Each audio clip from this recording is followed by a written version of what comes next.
Hello and welcome back for Game 4. I'm still Julian Pastry Time Kai, and keeping me company for the rest of the day is Sam Kobe Hartman-Kensler. I gotcha. Quick upgrade. We're gearing up for Game 4 with two teams at opposite sides of the standings in FlyQuest versus Clutch Gaming. Let's take a look at the starting rosters. On the blue side, it is Clutch. In the top lane, it is Hooney. In the jungle, Lyra. Mid, Damonte. Bot and support, Piglet and Vulcan. And their coach, Mxkrag. And then selecting the red side, it will be FlyQuest. In the top lane, it's Viper, Riven player as of yesterday. Jungle, it will be Santorin. Mid lane, Poe Belter. Bottom, Wild Turtle. Support, JJ. And Coach Invert on stage. I like that he said he had over 10,000 Riven games, and only yesterday is he now an LCS Riven player. Okay, that's true. You're right. FlyQuest finished yesterday's games tied for third, and with Riven, despite the strong start to the split, there's still a lingering question of whether their success will last.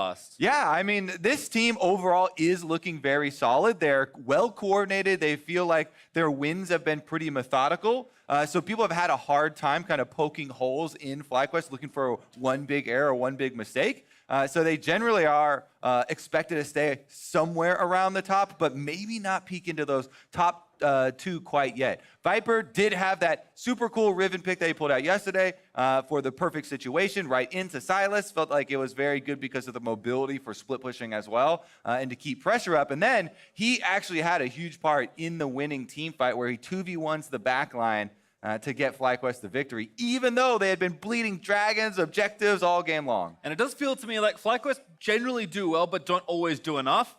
Where in contrast, Clutch Gaming do too much and often fall flat on their face. Yeah, a lot of the teams have been talking about being proactive and doing a lot of early game and creating plays. However, a lot of the execution hasn't been there. We definitely saw it yesterday as well. Maybe the communication that's going on for these guys on stage isn't quite up to what their planning is and what their ideas are for what they want to do. A 2-0 week one was their start. But since then, they are on a 5-game losing streak. That is the longest losing streak that we have here in the LCS. And the wins, back at the beginning, people were pointing at Damonte. He had the Akali game, the Galio game, and he had showed up so big for Clutch Gaming. So they really need to return to that type of form, find their strength again, and I think work on the execution and the communication here for their game plan. Absolutely. I mean, the team is very talented. To me, there's no reason they can't do better, but whatever it is that isn't getting them over the finish line, they have to figure out a way to try and fix. Yeah, we definitely have seen much higher peaks from this team already, and they still have time to make it into playoffs. Just looking for that 10-game mark where that's basically a guaranteed spot into playoffs. They still have some time to do that. Sitting at 2-5 right now, not ideal, but they've got some games to work with to climb out. Yep, 8-3 actually saw Seb, their head of esports, tweet yesterday, so they certainly know what's on the line as far as how they get to playoffs. But let's see what happens here in this game as Champ Select has started. We have Nocturne and Ornn banned away there, so JJ losing one of his more pocket supports we've seen in the early weeks. And of course, Urgot and Lucian continuing to be banned on the red side. Yeah, definitely glad to see the Urgot ban starting to come through, as it's actually gotten through first pick a lot of the games that we've seen so far in the LCS. One thing I've been surprised with the trends of our pick bans in our particular league is that Yasuo isn't priced as highly as I thought he was going to be. This is 9.3 with all the extra crit item changes. It really helped out item builds for Yasuo. So even though he didn't get direct buffs, we thought we were going to see a higher presence, either bottom lane or as counter picks for solo lanes, but still hoping, Pastry. My fingers are crossed. Me too. And there are Yasuo players on these teams. Poe Belter has played it. Damonte, I'm sure, can play it. Hooney has definitely played it, as Cassio ban means that Wild Turtle will lose the Ezreal, as that is the first pick overall for Clutch. Of course, Piglet feeling very comfortable on that champion as well. Viper clearly upset. I'll bring a Mumu to indicate the sadness of not getting Ezreal. Yeah, I mean, you're talking about the Viper players on Clutch. We actually have a full Yasuo, the Yasuo players. We have a full Yasuo-themed show at the end of the day today for our cooldown with Hooney and Damonte. So you can get some more Yasuo action even if they don't pick it in this game. But as you're saying, they split up the Ezreal and the Zoe poke composition probability here. With Clutch Gaming, I think, taking a very strong part. Piglet Ezreal. That has been a go-to champion for him for years. and he has really excelled with the new item build as well. You can see the win rate there for Ezreal, 72% in the LCS. Other global leagues, it hovers around 500. It's about 50%, give or take a few here and there, but it is very successful here and will be paired with Vulcan's Braum. Yeah, and a large part of that success, and everyone's been talking about, is how the longer average game time for the North American LCS is contributing to Ezreal getting multiple tier items stacked up. He gets his hybrid build going. So his ultimate does lots of damage, the W does lots of damage, the combo does lots of damage as well.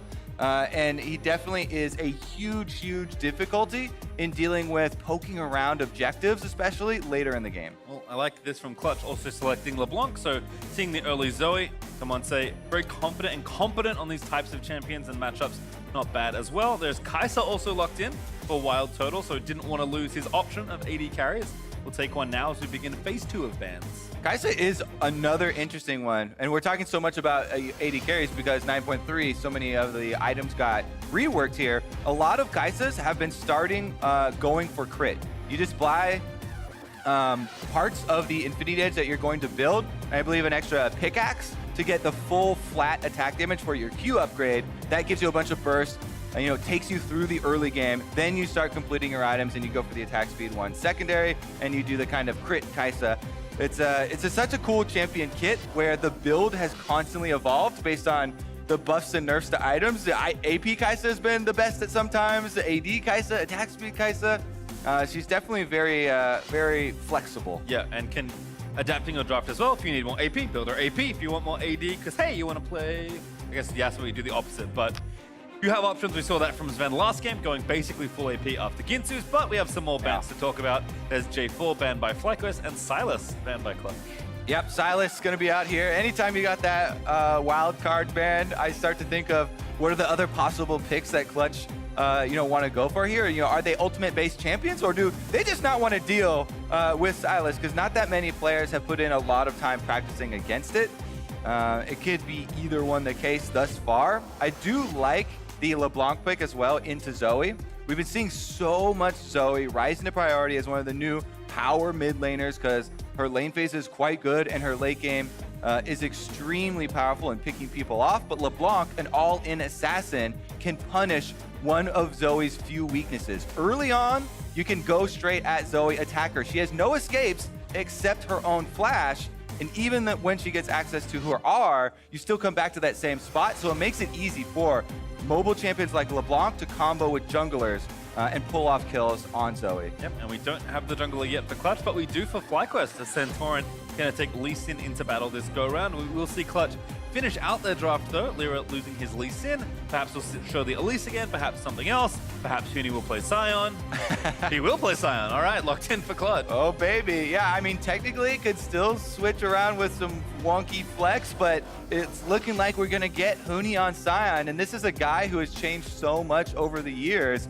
People have been talking about how poorly he's been doing in fairly recent history and kind of starting to fall off a bit.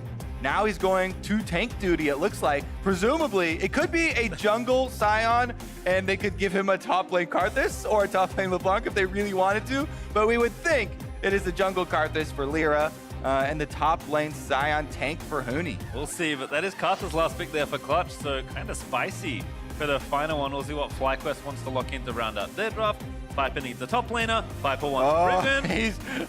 He's so happy about yesterday. If there's that much pressure Viper gets built up, Riven. oh my goodness, he locks it in again into the Sion.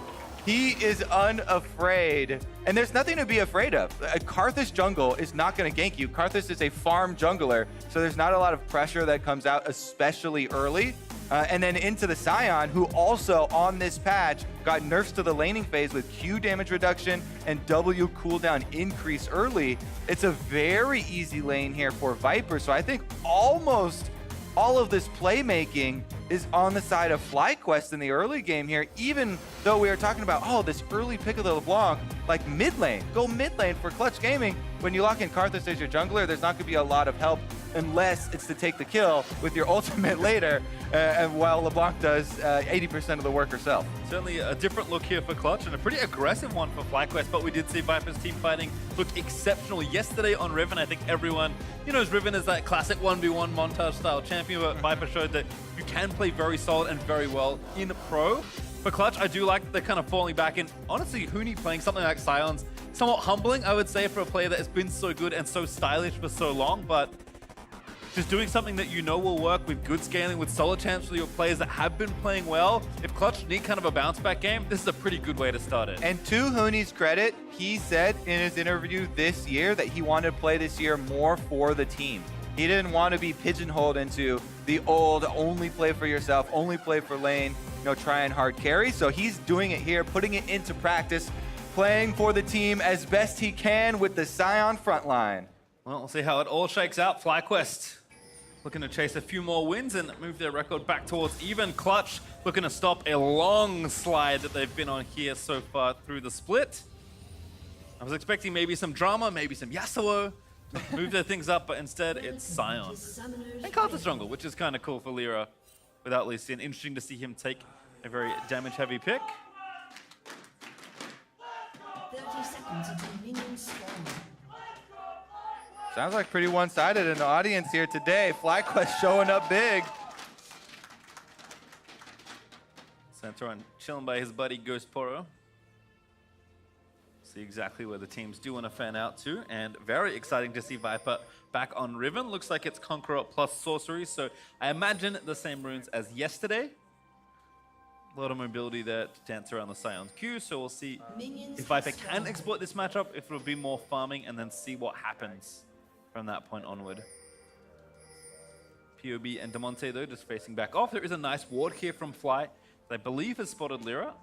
So I imagine the junglers will be starting on the same side. Santorin certainly on red here with Viper next to him, and Lyra will be starting on the blue. Yeah, bottom side, nobody pulling for their junglers, so they get to throw skill shots willy-nilly. Tiny bit of damage does land, and it looks like Wild Turtle and JJ gonna try and get the early shove here. Piglet going for those Qs for Kleptomancy to try and cash in early. Actually, Pobelter goes aggressive super early on the LeBlanc, but Demonte getting his electrocute actually makes the trade very, very close to even. Yep, you can also see difference in summoners here. Ignite for Demonte versus Barrier for Pobelter. So with Aerie looking to poke more and annoy the LeBlanc, then, all in and die, because LeBlanc's very good at that, and you're kind of not. Yeah, I really do like Barrier against Karthus, especially for Pobelter. Every time you see that thing coming down, you can pop off the shield, so at least you're going to get value out of it almost every activation. And if you're just looking at flat health values of, what you can get out of heal versus Barrier versus possible damage reductions from things like exhaust, Barrier is the super high value one. It just has the smallest window, so all you have to do, time it correctly with a big amount of burst damage coming in. And that is very easy to do against Karthus, because the big laser beam is coming down. A lot of wind-up time on that one, most certainly, as some Braum passive being traded back, but as you mentioned, Turtle and JJ trying to get that shove going. Also in topside, just based on the CS alone, Viper off to a rollicking good start.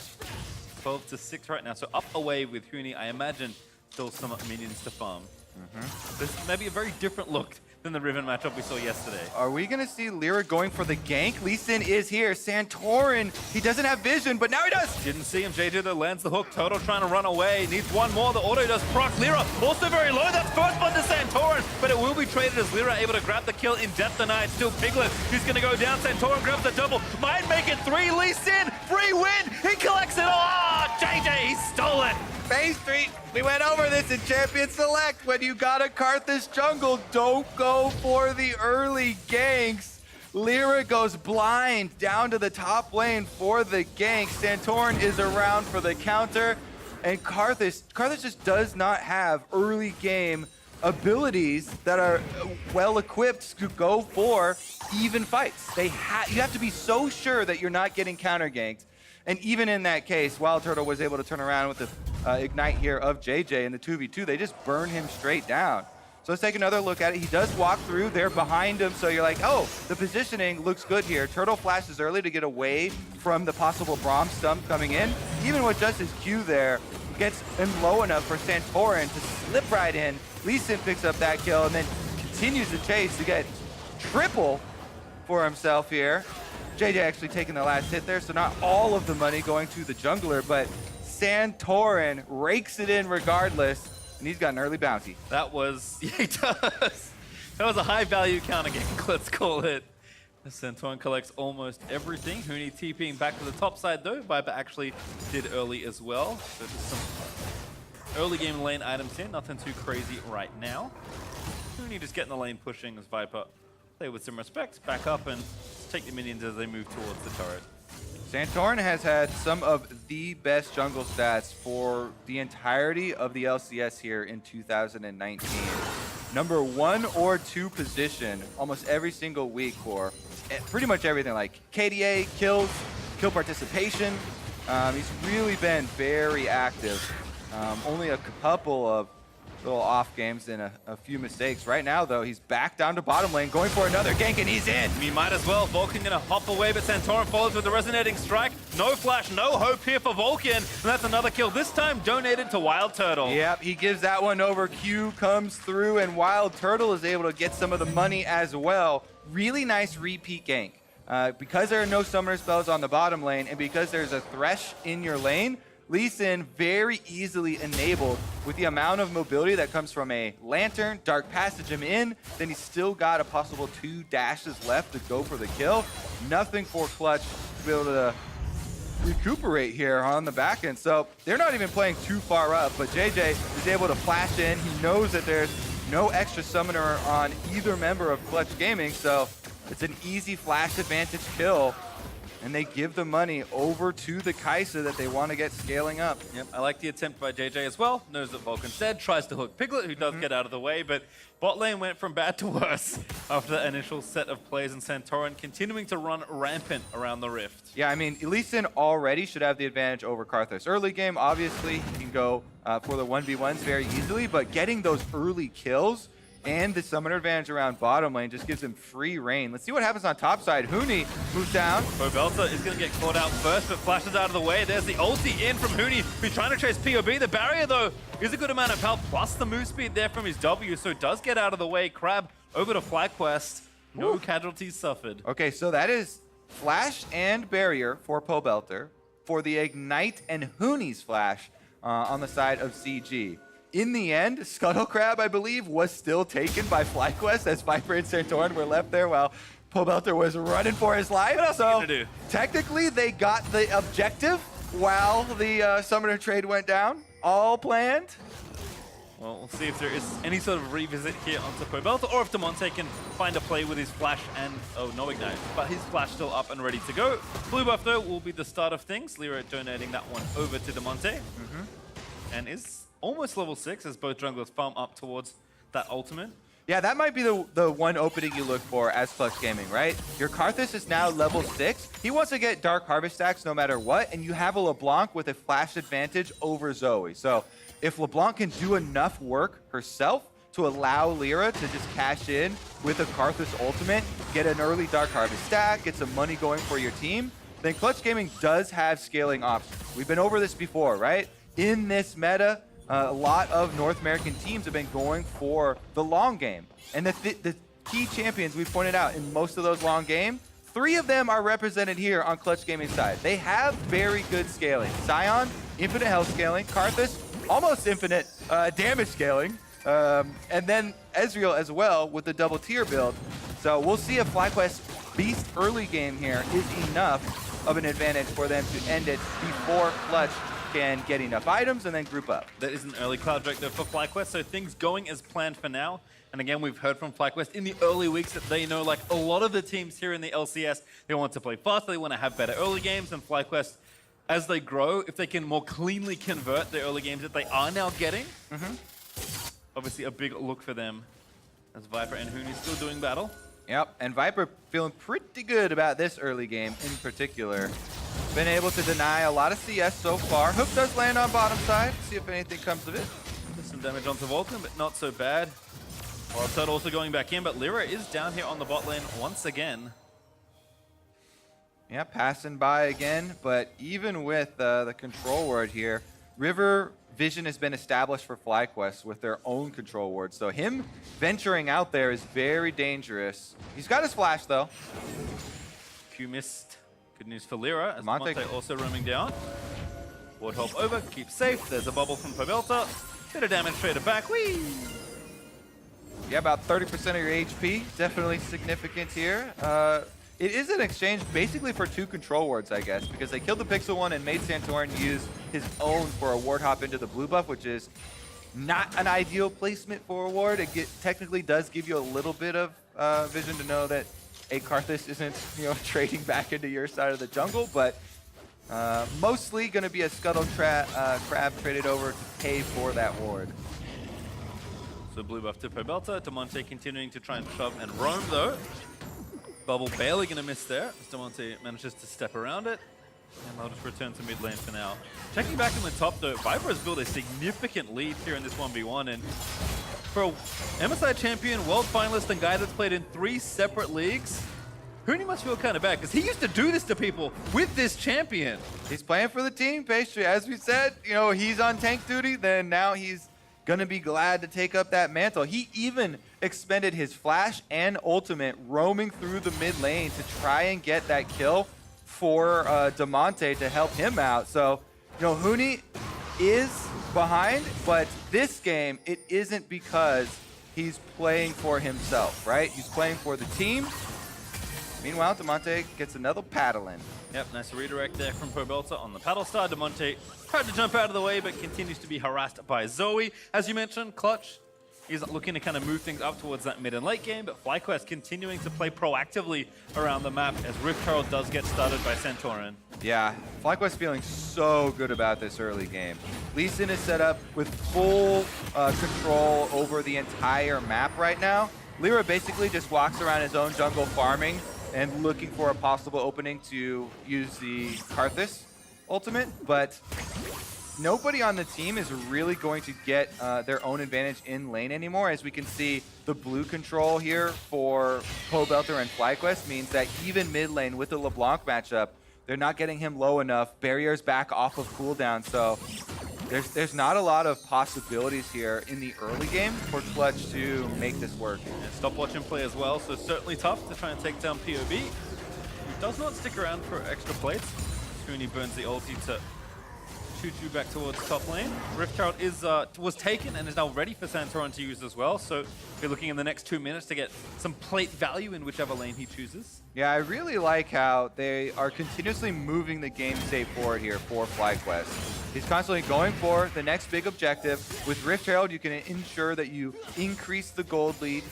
One thing that I haven't quite seen in the LCS that Meteos actually mentioned to us that is one of his favorite things to do with the Rift Herald is you go to the lane that you have the advantage in, you push down the plates yourself and the bulwark builds up, so they get more armor and magic resistance, but then after you've already taken the 2 yourself, which you can pretty much do on one wave with most setups, then you activate your Rift Herald right there next to it, and since it does true damage with the charge, it can usually finish off the other ones really quickly, and so you can actually mine a turret extremely fast if you've got that alone time. Mid lane is the current target for Santorin, although he still has a minute to drop this for extra value. Lyra recalling in a brush will not be spotted as Santorin is going to find and take down that control ward. JJ also roaming heavily in these stages with his Moby boots. Certainly curious to see where Santorin does want to drop Shelly. Well, Dragon coming up means that they could use it as a diversion as well. This is another play that I like to do that's pretty creative. Looks like they're going to actually usher it up here to make sure they can get almost all this gold off the turret. Charge is definitely going to get off, give them 2 for sure, and it might even be first turret bonus. They're going to try and take it down. Always a good turret to get if you can. Lyra is going to go drowsy after the bubble. Pobelta moving forward. There's the hook in from JJ, finds Vulcan, but he's stand besides Lyra to get to safety. All right, I think that FlyQuest should just go pick up the Dragon right now. They forced LeBlanc out of lane, low health, took the turret. Looks like that's exactly where they're headed. Oh, red buff first. They just want to take everything. And honestly, they've got the power to do it. Looks a bit greedy perhaps, but I think they've calculated enough that this is a perfectly safe play to make. There's a blast cone to get out to safety. You have Thresh Lanterns just in case.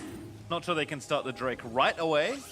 FlyQuest probably have it in the forefront of their minds. Yeah, they just got a reset off here. Honestly, LeBlanc completing Luden's Echo is a very big power spike. Regardless of how much gold is in the game right now, the items are what matters for your fight that you're going to take. And a LeBlanc getting the Luden's Echo in time for this dragon fight is so big for Clutch Gaming. That will give them some control around here, and they're even starting up the dragon themselves. Yeah, you can see the 800 plate gold looks nice, but FlyQuest aren't here to fight with it around this first ocean. No Zoe, back in base, so that means Clutch Gaming get an Ocean Drake to try and survive until later in the game and scale the Scion, Ezreal, and Karthus up. This is looking much more interesting now. Well, that gold lead's still there for FlyQuest as it approaches 3,000, but the bleeding has temporarily been stemmed here as Viper gets a nice deep control ward onto the blue buff and flips himself back over the wall. Black Cleaver already done. Protoss going to get chained up. Damonte moves in. Nullifying Orb keeps him a little healthier. Yeah, even though it looks like that was pretty even, there's a Karthus on one of these teams. And if Zoe took another chunk of damage there, Damonte gets to call down Lyra's ultimate and finish him off with JJ! Almost getting stunned. Last Q is true for Piglet as he snipes down JJ. Clutch Gaming are marching right back into this game. Piglet in the bottom lane finds the skill shot here to finish off the kill. And they are also going to pressure down the turret. Should be able to get this as well. Demolish gonna proc. And Clutch have enough to finish off this outer turret and equalize the structures here. Gold lead also gonna sink closer to about 1,500 after that passage. Let's take a look at how that happens. Slow lands, roots himself with the hook. That's about it. I guess it's just after Aftershock is gone, it's just an easier target. Landed the first Mystic shot and then into every other ability. He literally landed EWQ plus the earlier Mystic shot, and that is simply enough. Turns out Piglet's a clean Ezreal. Certainly had enough years playing the champion. Yep. And with 2 items now done, scaling up towards that Muramana. He doesn't feel so bad as he's finishing up his next few items and just getting his farm where he can. Again, we'll see if Viper can convert his pressure in the individual lane into those team fights. FlyQuest don't have a particularly traditional comp to try and play with, so there is, I think, some onus for them to get extend this lead and kind of play with the advantage they built for themselves. Yeah, I think that the plan for FlyQuest is to run with this early lead that they have. They want to take this map control, channel that into control wards deeper in the map so you can get your picks. Your idea with your Riven plus your Zoe Thresh combination is Riven will split push to draw the enemy apart, while your Zoe constantly fishes for picks with the Sleepy Trouble bubble, and then your Thresh could follow up very easily on that target because it was basically a guaranteed hook unless somebody else steps in front to block it. Vulcan not going to be queued there. Clutch staying pretty aggressive around the Drake area, although there's not a Drake up for the taking just yet, wanting to make sure they can hold all the vision. Once they actually transferred down to that bot side of the map. So both teams still in the hunt for a few extra outer turrets. And again, I think the game slowing down a bit is helpful for Clutch. Yeah. See if FlyQuest can maybe get a little more pep in the step. I think the Ocean Drake going to be super helpful as well, dealing with poke that could come out from Zoe. Never mind, Zoe's the one taking it. That was nice. Oh, back into the bubble. Trap didn't quite expire. But Travolta does not die. Didn't have the barrier, so maybe Damonte could have thought about going a bit further, but decides against it. Everybody on FlyQuest has to get a little bit scared once they get low there. They know the execute could come in. I don't believe there's any Dark Harvest stacks quite yet on Lyra, though, because he wasn't a part of the bottom lane kill where Piglet finished it off himself. I'll try and take it for you. Oh, he has 2. I don't know how he has. Nice. Oh, I guess he got because he got the kill. Ah. He got one while dead, and that's what gives it over because Karthus passive. See, it was worth something there, despite getting the triple kill. Anyway, Piglet's still sieging in the mid lane. But Turtle and JJ walking over there as well. Your instincts were correct. Also, we did see Sven on the Ginsu's AP Kai'Sa. This time, it is that early crit and already has that Q evolve. Yeah, this is my favorite version, and of course it does depend on your team comp like you were talking about earlier. You want to build around the strengths that you have with your team, but the early burst damage that you get with going the BF double pickaxe for an early Q evolve feels so nice. And now you can see he's going to transition into Rage Blade, plus he can get Infinity Edge afterwards and go crit. Viper still dancing around, but Tower's pretty healthy here. Ooh, clean. Don't you just love watching Riven's CS phase stream? I actually do. Viper's Riven is just exceptional to watch. Zooming down the river, grouping up as FlyQuest might try something around this Drake that's spawning in 15 seconds. Oh, he's stealing some creeps. Turtle's not going to lose his cannon though, because Viper's a nice guy. All right, let's see. What will Clutch's call be? Because Huni is pushing top with teleport right now on the Scion.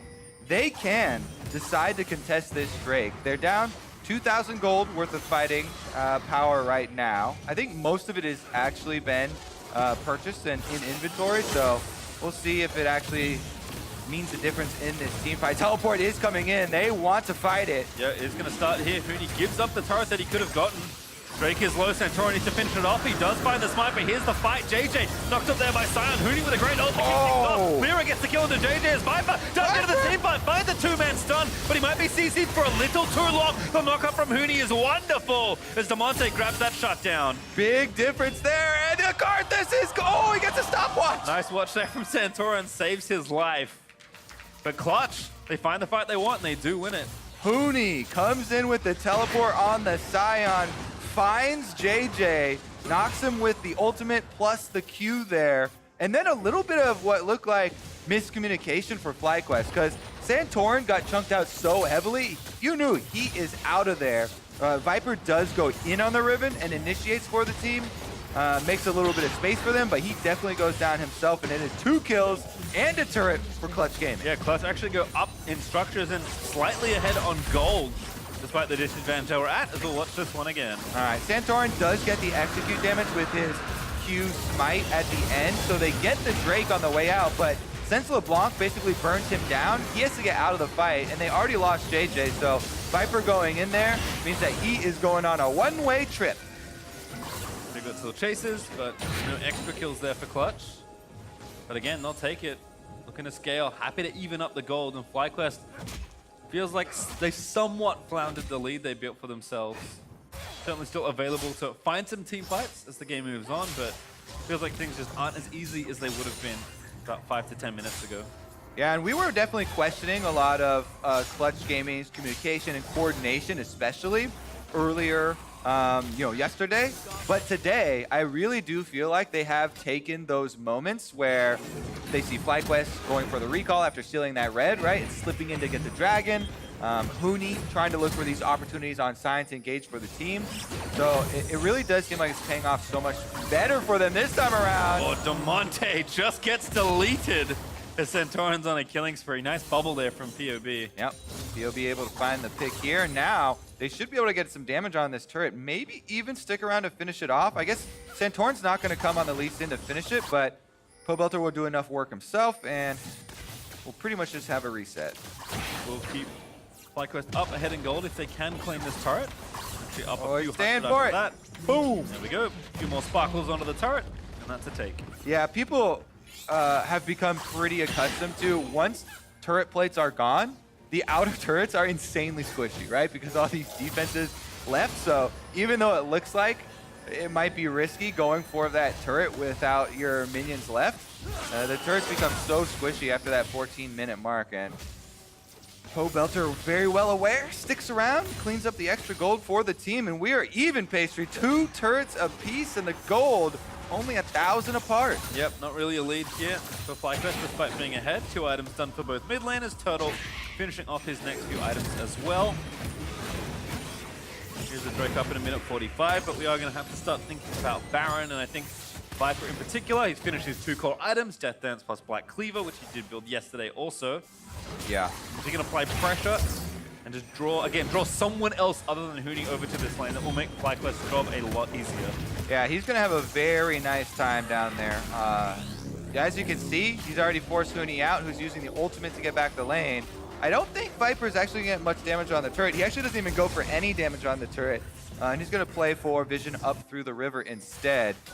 But with the 2 core items here of the Cleaver and Death's Dance, you get insane cooldown reduction. I believe he's going to have taken the extra 10% from Rune for himself, so he should be able to get the 40% already. And that's why you can see very good clean execution of these combos here as he goes in with the fight onto Sion. With Death's Dance, you know that there's no way Huni's ever going to be able to whittle him down. He just gains too much life back. Got to hit him a lot of times though. And Conqueror, Like a lot of times. Like he has Warmogs, like a lot, but maybe too much. it's a battle of sustain here. Warmogs versus Death's Dance. Huni just has to back off, let the Warmogs regen kick in. Meanwhile, Viper has to constantly hit minions and stuff to... That's a lot of work for 300 health. yeah. Still going. Slowly but surely. Getting down. Conqueror's proccing. It's a workout. I mean, they dented each other's health bars a little bit, but that's about it.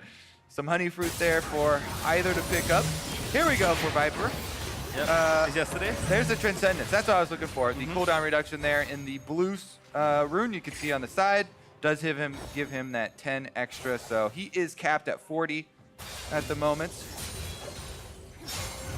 Still getting down these minions, but again, doesn't seem like he has too much safety to try and get damage onto the turret. So kind of a stalemate in bot lane for now as Damonte also doing some side laning of his own. Will take down the outer turret there for FlyQuest and give Clutch their 3rd, but will that give the Drake over to FlyQuest and Torrent has started. Ocean Drake gonna go over to FlyQuest side now. So previously in our sustain wars of Huni versus Viper, it was Warmogs plus Ocean Drake Scion versus just the Death's Dance Riven. Now Riven also will have an Ocean Drake. So I don't think either of these guys are actually gonna make a lot of headway as far as the split push goes. And it's probably going to be more about how they play with the rest of the team. I mean, Flyer also the team with Zoe on their side. So I think ProBuilds are happy to have some more mana to just pepper skill shots in with. But Clutch, again, holding firm. Gold lead is actually flipped back just slightly as they're up a few hundred gold. But to be honest, this game is at a pace that I think Clutch should be happy with. And once again, I have to go back to the simplicity of their draft. Huni, happy to take a significant CS deficit and just play with this tank, knowing that the team will move up in scale as the game moves on. And FlyQuest kind of need to find a way to bust through this Scion. And Viper is trying his darndest. But it's not enough. Yeah, it may never be enough. He's chipping away. Hard work here. He's now level 16, so at least he does have the extra level in his ultimate. But honestly, he's going to probably want to use that for the team fight. Well, while we're here, be sure to stick around after today's game as Clutch's Huni and Damonte will be on LCS cooldown. And you mentioned it, Kobe, but I heard there will be a Yasuo 1v1. So I'm excited. Yep, that's going to be our theme for today. Because remember we had the game where Huni and Damonte were on the same team on Echo Fox. And everyone was surprised that the Yasuo pick went to Damonte in the mid lane. Huni giving the young guy a shot at it as well, so that we want to settle who once and for all between the two on the same team will be the better Yasuo. Meanwhile, the Karthus here, still scaling for Lyra, is able to clear out a lot of the vision around Baron as well, and this is going to start to put a little bit more emphasis on these picks. You mentioned, right? The Zoe constantly looking for her Sleepy Trouble bubble, but also on the side of Clutch, Damonte, he's no slouch on the LeBlanc, looking for some burst damage. Well, Turtle also under a bit of threat as the TP's coming in. It's Viper once again. Now a team fight's going to start for Clutch. He's back on an enemy bot lane once more, but instead they tie up the front line. Viper may be a little too far forward, but can keep dancing and shielding up. Lyra's damage not bad as POV. Can't quite find the poke that he's looking for, and Clutch, they just walk away from that. Red Rover, send Huni right over. Both top laners teleport to the other sides and then make it back to their team. But since Huni is Scion, he's able to get back at 100% HP, and they take the objective afterwards. So in the end, technical victory here for Clutch Gaming on the exchange of which top laner can last longer in the enemy front lines. It also cost them a stopwatch activation, but that one's going to be turned into a stone plate very shortly, so you want to get that active cashed in for some value. Viper also with a GA, so You know, they're different kinds of front lines, but they are both trying to play in the front side for their team. Viper also, his hard work finally paid off in the bottom lane. Took the outer turret kind of before that all started. He will be back to splitting. With no TPs up, he might have a bit more room to work with, but Clutch with that extra tower also threatening around the Baron very rapidly. All right, how are FlyQuest now going to deal with the extra damage that's coming through from Clutch Gaming? Ezreal, double tiers have been built. Still stacking up the second one here for the Seraph's transformation, but Karthus damage is going to come through for the entire team and be unavoidable. Hooney's going for it. Look at JJ straight to the wall, but JJ still low, lands the hook, but Sion is just very difficult for them to kill. Viper dancing back around as POV tries to do what he can, but Demonte dives back in, almost got to kill Hooney asleep. Won't quite die. Turtle is going in for it as Lyra does get one stopwatch out of Pobelter, and JJ somehow lives. FlyQuest still fighting on the other side as Viper grabs the shutdown. There's one kill back as Centauran will fall, but Viper still chasing, gets the knockup, lands the stun. No, he just missed as Turtle is also trying to run it down and get the other kill. Turtle. He lands the stun with a W. He grabs the next kill. Sion's drowsy and back to full health thanks to the Warmogs. And FlyQuest, they finally find a fight. Oh my goodness, I want to see more Viper Riven in the LCS. He was on the attack mode there, flashed over into the Raptor Pit. He tried to ult the LeBlanc. I think he chose the clone. In the end, they still chase down Demonte though, and they are keeping up the pressure. Lyra now getting flanked. And that's actually the wraparound, but Hooney's have enough damage to take him down. They'll get Lyra as well. Viper still chasing, GA still up, keeps going. The stopwatch will not be enough to save him. Hooney trying to run interference in zombie mode, but FlyQuest grab it all. FlyQuest are taking over here. They run right down the mid lane, get another turret. The Baron is available. 35 seconds left on both Lyra and Hooney. This should be a 5v3 around the Baron. What does Demonte have to say about it?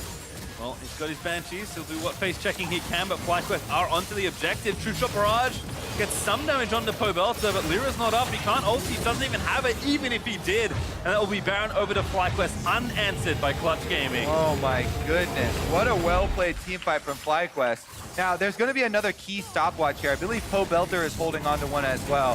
JJ, he flashes over, still gets hit by so much of the Sion and Ezreal damage that you get a little bit worried for him, but he just plays back in the team fight now, zoning a lot of the damage. You can see that Karthus and the Ezreal did not enter the rest of it, so it's mostly this team fight about positioning, where FlyQuest were able to section off the members of Clutch Gaming, finish up their kills, play as a team, and they just were relentless. After they got the edge in the team fight, the pressure continues. They go for the reset. Viper flanks around behind the turret. They also have JJ come in, landing the hook off of the bubble like we talked about. Secures the kill onto the tank, while Viper finds the backline and Lyra cannot get away. And Centauran did die, but it was a noble one. I don't know how he found that kick onto Piglet, but he did. That kind of rolled the rest of the team fight over from there as FlyQuest play wonderfully as a team to give themselves this Baron and a pretty significant gold lead once more. The gold standard, of course, is to crack some of these inhibitor turrets. We'll see how Clutch's defense looks. I gotta be honest, I was a little worried for Viper coming into the LCS. With the top laners that the teams were sporting this time around, he is the new guy coming up from the academy, the Riven player. People were really worried what was he gonna be like without it, and now he's showing up so big in back-to-back games this weekend, taking the turret down bottom with the Baron buff. FlyQuest, relentless. Not quite enough to finish it off just yet, but they do get the mid inhib after taking down the turret, and Viper just launches back in. Last few autos, gonna keep dancing away, has that shield on an extraordinarily low cooldown. And FlyQuest just continuing to stream into the base. Hooney, he popped his Stoneplate. JJ on the front line. He's gonna land that hook. He pops a watch just to try and buy a bit more time, but Vulcan will finish him off. Still FlyQuest fighting Hooney. Not enough front line to live through it all. And now gonna run back and try and take down POB. They'll run interference as they can. Hooney will not be able to get a kill from the grave, and FlyQuest still charging in as Viper is just dancing around the Clutch base. Yeah, we got Viper dancing around the front line, shredding people's armor with the Black Cleaver, while Turtle is able to melt them on Kai'Sa. He is taking down Hooney so quickly here with the percentage HP damage plus the crits coming through and plenty of auto attack uptime. FlyQuest look like they are going to run this one through. Yep, Mountain Break the second does go over. Still 45 seconds left with Baron, and they already got one in him. see if they just want to charge down, take that bottom side, or maybe look for a bit of damage on top. But regardless, a game that was kept close by Clutch's good play in the mid game is once again broken wide open by FlyQuest. We get another Spear of Sojin today, Pastry as well. Viper was able to pick one of those up. Definitely a rich man for being able to activate the ultimate, getting the extra little buff for your attacks as well afterwards. Feels super nice. I think he's in Earth mode now. Yeah. I think that's what happens when you assemble this build. He definitely liked the playstyle, right? He rushed 40% CDR. Now he's got the basically old Essence Reaver passive in the Spear of Sojin, coming with overcapped CDR even. Shout out to Transcendence for giving a bit of extra AD. Makes sense why he wants the rune there as well, but Big brain. I'm just waiting to see Viper. I mean, he's already like tap dancing on the ruins of the inhibitors that Clutch are presenting them. It's going to get even more stylish as the rest of FlyQuest trying to siege. Damonte looks for the chain, does not land onto Pobelter. And here we go, Viper doesn't need the buff just yet. Going to keep dancing around, gets knocked up, finishes off the inhib. He's getting a friend to TP in. It's Piglet this time around, and Viper, he manages 1v2. We'll have to see. Doesn't put the ulti just yet. The GA, though, is there. Actually is ready and up with his Spear of Sojin buff, but it's 1v3. Gets to try and get something. Damonte does grab the shutdown. That is big for Clutch. All right, they really needed that gold, and now they've got it on the LeBlanc, a first champion, maybe. A deep TP. Ooh, okay. With quite the flank, is spotted by the minion wave. Clutch know that this is their opportunity. They gotta pick on Viper, on the Riven. Can they get anything else? It looks like they're gonna reach too far. Pobelter pops at Redemption, gets the move speed. And that's 2 inhibs down for Clutch. Super's going to start charging towards those Nexus turrets. Top inhib also open. So Viper did die, but it was a valiant death. Yeah, FlyQuest still have a huge upper hand. For Clutch Gaming, they're really looking for that opportunity, and they were able to get the GA burn. So that's very big, as well as getting the kill and flash off of Viper. So, you know, you have to look at the baby steps when you're in this situation. They do still have, you know, Karthus and Ezreal damage behind a Scion, even though Huni has been getting melted by the output here so far from FlyQuest. That is a necessary step for them to take. Yeah, I mean, really not that far off, though, for Clutch. I think a death cap away, pretty much, for Clutch to really be able to say, okay, we've hit our point where we feel our comp is maybe at its strongest, given the play of the game so far. Yeah, one key thing is that there are at least no more stopwatches to negate the Karthus ultimate coming down. That has happened a couple of times here and denied Clutch Gaming. So definitely looking dire with the 2 inhibitors down, but Clutch have to stay strong and go for that defense. FlyQuest have to show that, you know what, this game was a bit back and forth. We did get a lead, but we're still capable of closing things out. Viper continuing to be a terror there in the bottom half of the map. Pobelter continuing to play fish. Looking for Piglet, not going to grab it. Damonte breaks the Banshees, chain not going to land, and he zips back over the wall. Look at this giant Bloodthirster shield on Wild Turtle. Adding the extra overheal lifesteal as well. This means that that is over 1,000 shield health right there. You can tell because the big little marker there on the health bar. Each one singles. Oh! Yeah! Charges into the Piglet, was forced to flash out with a supercharger invis. Holy moly! That was a turtle moment. I was looking at the big shield health bar. He made it bigger with his ultimate activation going in 1v3, but once he got exhausted, he knew, all right, fine, I'll flash out. He doesn't hard commit to it, gets to the Thresh Lantern. I like it, though. There's always these moments in the game where you're like, okay, you know, this is going to happen. They're slowly going to move up, and you can feel maybe player like Turtle getting a little bored. I hit him. Let's go. Pobelter picked up Piglet's Gunblade, put him to sleep, because FlyQuest are trying to take down the Baron nice and swiftly. Kai'Sa so good on this objective in Centaur, just in time, but not even needed, as FlyQuest claim a hasty Baron. My goodness. All right, with the Baron buff, that is dead. Oh, they're actually going to go for a reset first, but this Baron is going to really put a lot of oomph behind the push here from FlyQuest. Everybody going to go back for one last reset here, purchase elixirs and everything for the full inventories. Extra little blasting wand there for Pobelter. They'll send Viper top, they'll move down to the Elder Drake and just force Clutch to come to them. And Clutch, they've maybe hit their points. I do see 2 death caps now on their side, but that's big. That's a huge breakpoint. You're talking about completing the death cap for Lyra for this Karthus. He's also level 16 now. There goes Huni into the wall. Doesn't quite land the slow, so FlyQuest will get some initiative here. Bunch of CC thrown in, not bad on the damage front. Probelter back in again, but Piglet starting to pop off with the damage himself. Yeah, Clutch Gaming still have teeth. You have to be very respectful here. Viper's going for the split push, so Clutch don't have very much time, though, to work with because Viper's closing in on top side and Super Minions are already on the Nexus turret. They've got to defend. Yeah, Flair actually just barreling down mid lane, trying to take down some more structures. Viper move his way over. He's working on the Nexus. He's going to take at least one of these turrets. He does move away. He's getting the hits down. He's not going to get CC'd up, but can he get out? He dashes out to safety. Now his team moves in to reinforce, and Demonte's out in no man's land. FlyQuest just move in and demolish these inhibs. Yep, with Baron buff 2 buffing up Super Minions, Clutch's hands are full trying to just clear out the minions in their base, much less FlyQuest, but they're chasing him down. Mooney back in, but again, can't find a target. Will be hooked up. So FlyQuest just back off. There's no reason to make a big play. Just take the Elder Dragon, reset once more, and end the game. All right.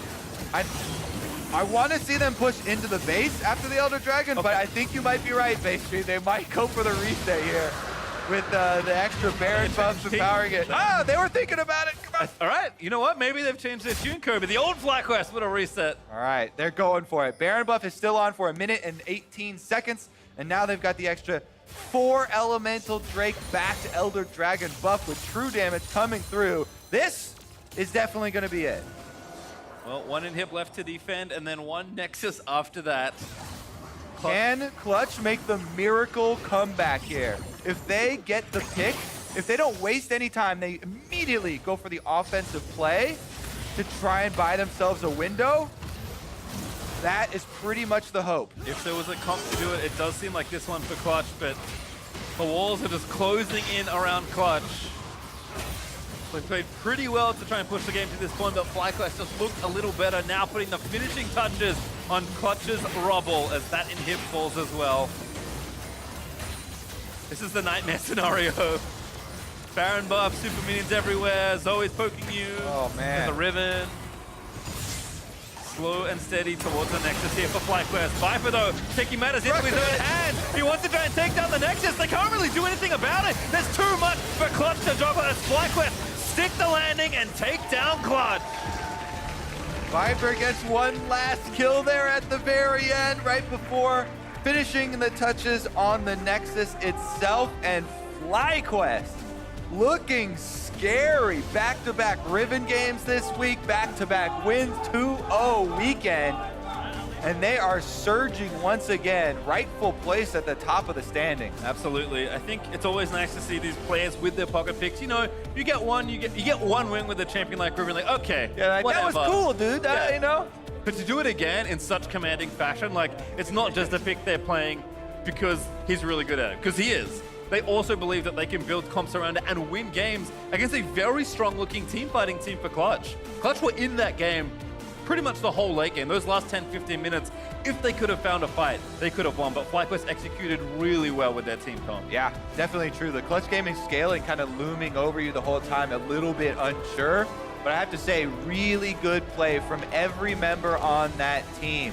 Pobelter constantly finding the picks with Zoe. We had Santorin in the early game dominating for the bottom lane, getting those early kills, set up this Kaisa Wild Turtle to be massive. And he had almost 3,000 health there with the Bloodthirster shield at the end, charging in with the ultimate as well.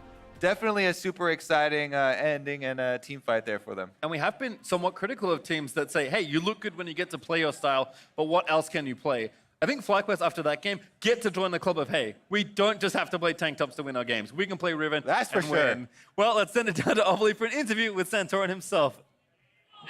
Thanks, guys. Santorin, congratulations on the win. 2-0 weekend for FlyQuest, complete opposite of last week. What changed for you guys? Honestly, I think we're just playing easier drafts. So like Zoe makes the game easier because you just poke people out. I think we're trying really hard to play really aggressive style the last few weeks, and I think we're just not quite there yet. And we saw Viper pull out his Riven again like he did yesterday. Did you want him to play that pick? And tell me about the jungle dynamic between you guys. I think yesterday it was a great Riven opportunity. Today it was a little suspect. I didn't think it was like too good of an angle, but he's just a really good Riven, and I love playing with Viper, and he's just like a really great teammate. How has he changed the way that you've played? I think he's a really aggressive guy, and he loves like making insane plays and like a bunch of TP flanks, and I really enjoy like that kind of like aggressiveness. He just has to like get more experience and understand like which aggressive timings he has to take and not take. So I think eventually he'll become a really good player. Well, thank you so much, and congratulations again on the win. And for more on the game, let's hear from the State Farm Analyst Desk. Thank you very much, Avli. Aggressive games coming out here. FlyQuest, another win, 5-3. Riven. Another Riven as well, which I'm excited for. This time into Sion. It wasn't a direct counter pick, but more so, hey, this works. I mean, every team can play Sion, right? You're going to see that all the time. So he's like, no. Into a box kind of matchup, I'm still going to bring out my signature pick. They're alone in third place. FlyQuest look legitimately very good. Yeah, and it's still a good comp to play it into. When you look at the amount of CC on this side, there's no CC jungler, basically no CC mid laner to lock you down. Marksman, no CC. Sion, ult, and Q, very easy to dodge by a Riven. So you basically have a Braum passive that you hope doesn't get stacked up on you. Right, and I think moving forward, it just kind of cements the fact that, hey, if you're going to pick Sign or something, I'm going to pick Riven too. I'm going to be a split push threat. And it's really cool to see him and the other top laner earlier that was playing Jax. Broken Blade. Broken Blade. The new top laners coming in, picking these hard carry top laners, just split pushing. And they're finally showing a different style rather than just team fighting, because the past 4 weeks, it's just team fight after team fight. Whoever wins that wins the game. But here, you're just split pushing. You know, what's interesting is this happened last year as well. Remember when Licorice came in for Cloud9, it was like, oh, he's the carry top-only player. And then by the end of the year, could play tanks as well. I think back to when Dokla started for Optic Gaming, he was bringing out Yorick before anyone else was playing that champion. He was bringing out Fiora himself. And like, a lot of these guys come up and they play their comfort picks. And that actually has been working. So, you know, historically, I think that has been pretty solid. I had a fun stat here that I got to look up. Huni was minus 36 CSD at 10 this game, which is really bad. For context, last week when he played Spell Thieves, minus 56. So we got more than half the way there compared to Red, where he tried to not get any farm. This was abusive. I mean, it was not a good landing phase for Huni. He blew one ult down the river to try and get a kill on Pobelter, and then during that time, his wave just got pushed in, and he was missing CS, so very quickly fell really far behind. And it was really bad with what else was happening down the bot lane, because it was losing on both sides of the map real bad. 3 for 1 down here. The first Karthus gank, not amazing. Right, I gotta say, doing a level 3 Karthus gank is probably not the most ideal plays that you do, especially like kind of like, if Lee Sin isn't there, I can see it possibly working, but you know Lee Sin started red and he's gonna be pathing down, you should just kind of farm on Karthus. That's kind of the game plan, right? Farm up to 6, let your laners farm, and you have an Ezreal there too, like, come, just farm. Yeah. Yeah, and that was a disaster for this kind of like team we were building as a late game team with the Karthus and the Sion, all this scaling with Ezreal, and to have that happen in the top lane with the CSD and then that happen in the bot lane, it felt like this game should be a complete stomp. Right. There's like a big CS difference top, big CS difference or pressure bot, and then mid lane wasn't doing too high either. Like even though he wasn't giant behind in CS or anything, he had no pressure. His turret playing was falling behind, and you know they didn't really have anything going for them. Yeah, so we get to the sort of the later mid-game team fight here, where it's basically Wild Turtle in a very, very long fight on like a 4 or 5 item Kai'Sa. Puts out a lot of damage over the course of the next minute and a half. And you can see it got pretty difficult. There was one dragon fight that basically made this an even game, and it came down to execution. And I would say Viper and Turtle kind of stole the game away. The fact that JJ was just barely able to get out. Viper eventually finds an angle on people, same with Santorin getting the kickback on the Piglet. And then this kind of extended fight where you don't have these super ultimate reliant champions where Viper can go back in on the Riven, gets his ult up again even. And then you have very easy follow-up and hooks coming in. So really, really clean execution and knowing the limits of their champion better than their opponents. Yeah, and speaking of knowing limits, I still have not liked Lyra a lot this season. We saw that early game gank that went awry.